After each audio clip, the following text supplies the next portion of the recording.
Hi friends, ಬನ್ನಿ ಇವತ್ತು ಬೆಟ್ಟದ ನೆಲ್ಲಿಕಾಯಿ ಜ್ಯೂಸ್ ಮಾಡೋದು ಹೇಗೆ ಅಂತ ನೋಡೋಣ. 4 ಬೆಟ್ಟದ ನೆಲ್ಲಿಕಾಯಿ ತೊಗೊಂಡು ಈ ಥರ ಸಣ್ಣದಾಗಿ ಕಟ್ ಮಾಡಿ ಇಟ್ಕೊಂಡಿದ್ದೀನಿ. ಮತ್ತು ದೊಡ್ಡ ಪತ್ರೆ ಎಲ್ಲ ತೊಗೊಂಡಿದ್ದೀನಿ. ಇದು ತುಂಬ ಕೆಮ್ಮು ಕಫ ಇದ್ದರೆ ಇದು ತುಂಬಾ ಒಳ್ಳೆಯದು. ಮತ್ತು ಇದು ಶುಂಠಿ ಒಳ್ಳೆ ಫ್ಲೇವರು ಕೊಡುತ್ತೆ ಮತ್ತು ಡೈಜೆಷನ್ ಪ್ರಾಬ್ಲಮ್ಗೂ ತುಂಬಾ ಒಳ್ಳೆಯದು. ಇದು ಬೆಟ್ಟದ ನೆಲ್ಲಿಕಾಯಿ ಕೂದಲಿಗೆ ಮತ್ತು ಶುಗರ್ಗೆ ಮತ್ತು ಡೈಜೆಷನ್ ಪ್ರಾಬ್ಲಮ್ಗೆಲ್ಲ ತುಂಬಾ ಒಳ್ಳೆಯದು ಅಂತ ಹೇಳ್ತಾರೆ.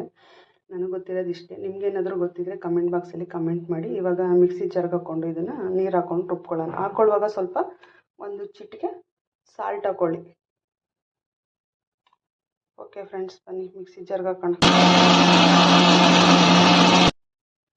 ಬನ್ನಿ ಫ್ರೆಂಡ್ಸ್, ಇವಾಗ ಬೆಟ್ಟದ ನೆಲ್ಲಿಕಾಯಿ ಜ್ಯೂಸ್ ರೆಡಿಯಾಗಿದೆ.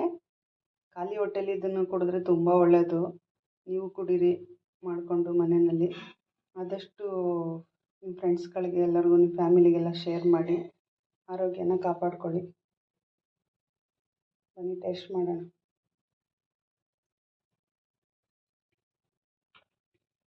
ಚೆನ್ನಾಗಿದೆ. Thank you for watching.